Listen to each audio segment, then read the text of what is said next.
Leo tunajifunza kwa habari ya kifo cha Shetani.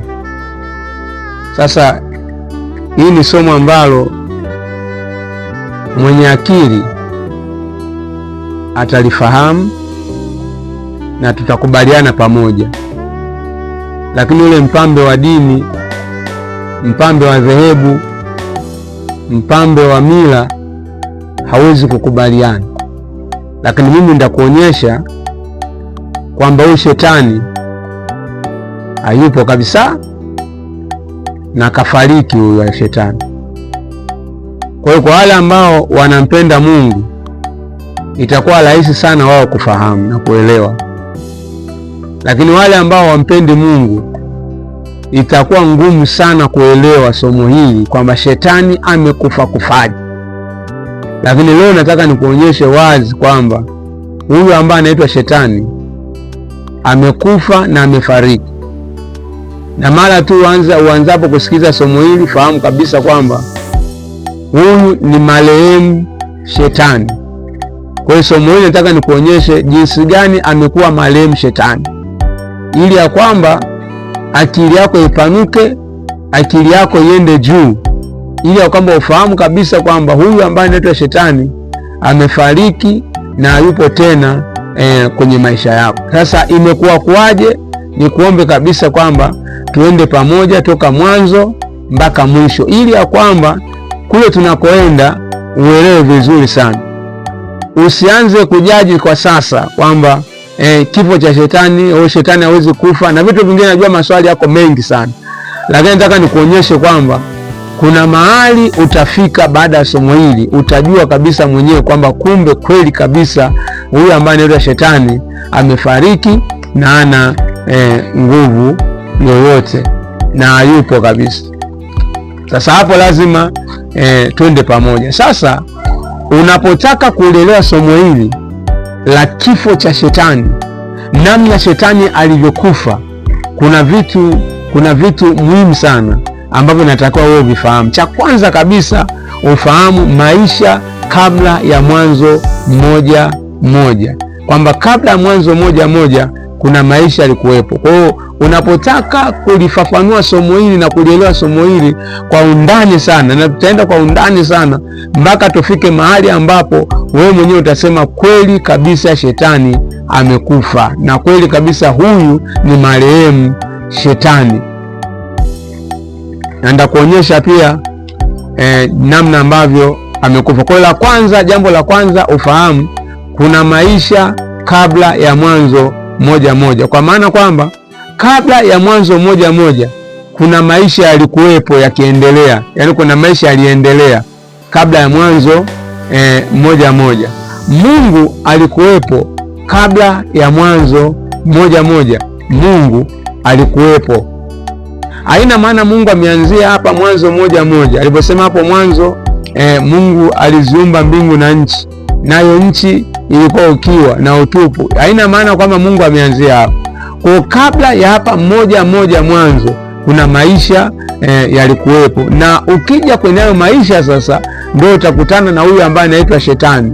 Hiki kitabu hapa kimeeleza habari ya Shetani, namna ambavyo Shetani aliumbwa, lakini maisha yake halisi yalikuwepo kabla ya Mwanzo 1:1. Kwa Mwanzo 1:1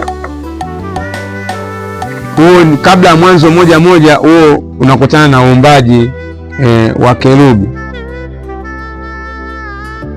Sasa basi tunapotaka kujua pia maisha ya kabla ya Mwanzo 1:1 lazima tutambue kabisa kwamba kabla ya uumbaji wa kerubi Mungu alitengeneza kwanza mahali pa kukaa. Kanuni ya Mungu siku zote, anapotaka kufanya jambo fulani kwanza anaanza na maandalizi. Kwa kabla ya Mungu hajamuumba huyu ambaye anaitwa Shetani, kabla kabisa hata hajamuumba, Mungu alianza kutengeneza kwanza bustani, kama alivyofanya kwa Adamu. Kabla Mungu hajamuumba Adamu, akatengeneza kwanza bustani. Na kabla Mungu hajamuumba huyu ambaye anaitwa Shetani, Mungu alitengeneza kwanza bustani kwanza, kwenye kitabu cha Ezekieli sura ile ya 28 na mstari wa 11. Sasa kwa sababu somo hili ni muhimu sana, na ninajua lina maswali mengi sana kwa habari ya kifo cha shetani. Nataka tuende mstari kwa mstari na tusome mstari kwa mstari, na wewe kama una kitabu ufuatilie mstari kwa mstari. Kwenye kitabu cha Ezekieli 28:11 nisome hapo. Anasema, tena neno la Bwana likanijia kusema, mwanadamu, umfanyie maombolezo mfalme wa Tiro, umwambie Bwana Mungu asema hivi. Ukiona kwenye kitabu cha neno ameandika mfalme wa Tiro, maanake ni shetani kabisa huyo. Umwambie Bwana Mungu asema hivi, wewe wakitia muhuri kipimo, umejaa hekima na ukamilifu wa uzuri. Wewe wakitia muhuri kipimo, umejaa hekima na ukamilifu wa uzuri. Ulikuwa ndani ya Adeni, bustani ya Mungu. Kila jiwe la thamani lilikuwa kifuniko chako, akiki, yakuti, akiki na yakuti manjano na almasi na zabarajadi na shuramu. Hizi ni aina zote za madini. Anasema ulikuwa ndani ya Adeni, bustani ya Mungu. Kwa kabla Mungu hajamuumba kerubi, shetani baada ya kuasi, Mungu alitengeneza kwanza bustani, akaita bustani ya Adeni. Kwa kabla ya bustani ya Edeni ambayo ilianza uumbaji wake Mwanzo 1:1, kulikuwa na bustani nyingine ya Adeni ambayo ilikuwa kabla ya Mwanzo 1:1, ambayo bustani hiyo sasa huyu ambaye anaitwa kerubi alikaa pale, ambapo baada ya uasi akaitwa Shetani, Ibilisi, joka la zamani. Kwa hiyo aliishi wapi huyu ambaye anaitwa kerubi? Ni kabla ya Mwanzo 1:1. Ndio maana nimkwambia kwamba unapotaka kulifahamu somo hili kwa habari ya kifo cha shetani, lazima ujue kwamba huyu shetani kwanza alikuwa wapi, huyu shetani kwanza aliishi wapi, huyu shetani kwanza aliumbiwa wapi. Kwa shetani aliishi kwenye bustani ya Adeni kabla ya Mwanzo 1:1, kabla ya bustani ya Edeni.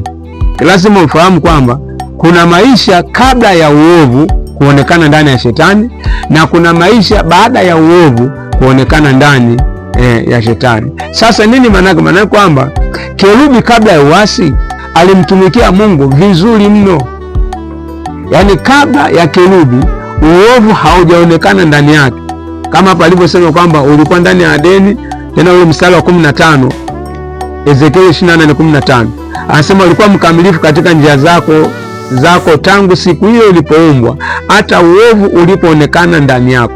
Kwa hiyo shetani alikuwa mkamilifu, huyu kerubi alikuwa mkamilifu katika njia zake zote kabla kabisa ya uovu kuonekana ndani yake. Alimtumikia Mungu vizuri sana, alimtumikia Mungu kwa uzuri na kwa utakatifu, na Mungu akapata heshima kupitia kerubi, kwa sababu tayari huyu kerubi alikuwa akimtumikia Mungu kwa uzuri na utakatifu. Na kitu kingine ambacho unatakiwa ukifahamu, hauwezi kumtumikia Mungu katika roho na kweli, hauwezi kumtumikia Mungu kwa uzuri na utakatifu kama hauna mambo manne. La kwanza kabisa, lazima uwe na neno. La pili, lazima uwe na imani. La tatu, lazima uwe na utakatifu, na la nne, lazima uwe na utii. Hizo ni nguzo nne za wale ambao wanataka kumwabudu Mungu katika roho na kweli. Kwa hiyo ina maana basi ndani ya huyu kerubi ambao kabla ya uasi, ndani yake kulikuwa kuna neno, ndani yake kulikuwa na imani, ndani yake kulikuwa na utakatifu, na ndani yake kulikuwa na utii. Manake alilijua neno, akawa na imani, akawa na utakatifu, akawa na utii.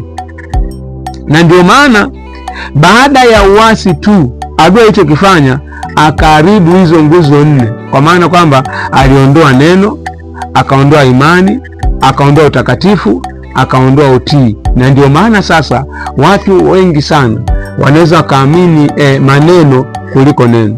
Mtu anaweza akaenda sehemu akaambiwa wewe mwaka huu haumalizi, unakufa, ataamini hilo neno.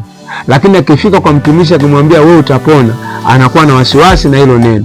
Ina maana uliondolewa ule msingi, ile nguzo ya neno ndani yake, akaingiziwa nguzo ya maneno. Kwa hiyo yuko tayari kuamini maneno, wengi sana.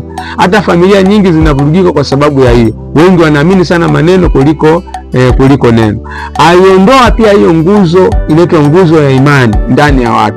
Kwa hiyo na maana basi alipoondoa nguzo ya imani, watu wakawa wanaamini vitu vingine. Watu rahisi sana kuamini waganga, rahisi sana kuamini madawa kienyeji, rahisi sana kuamini uharibifu kuliko kumwamini Mungu.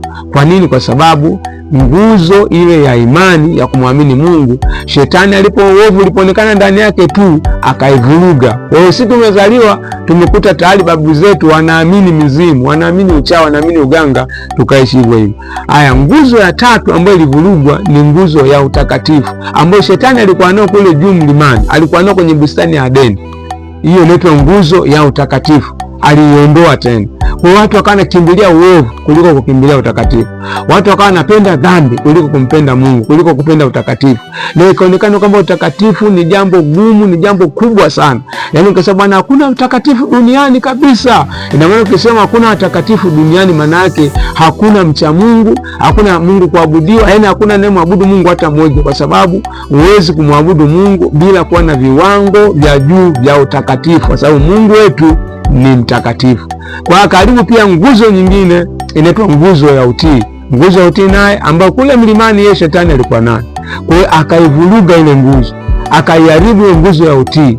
Kwa hiyo watu wakawa lazima kutii vitu vingine, kutii mamlaka nyingine, kutii watu na wanadamu badala ya kumtii Mungu. Kwa Mungu akisema hawezi kufanya, lakini shetani akisema wanafanya. Ina maana hizi nguzo zote akazigeuzia kwake, kwa sababu na yeye pia alichokuwa anahitaji sana, nitakuonyesha hapo baadaye, alikuwa anahitaji yeye kuabudiwa, kuwa kama Mungu aabudiwe. Kwa hiyo huwezi kumwabudu bila neno, bila imani, bila utakatifu, bila utii.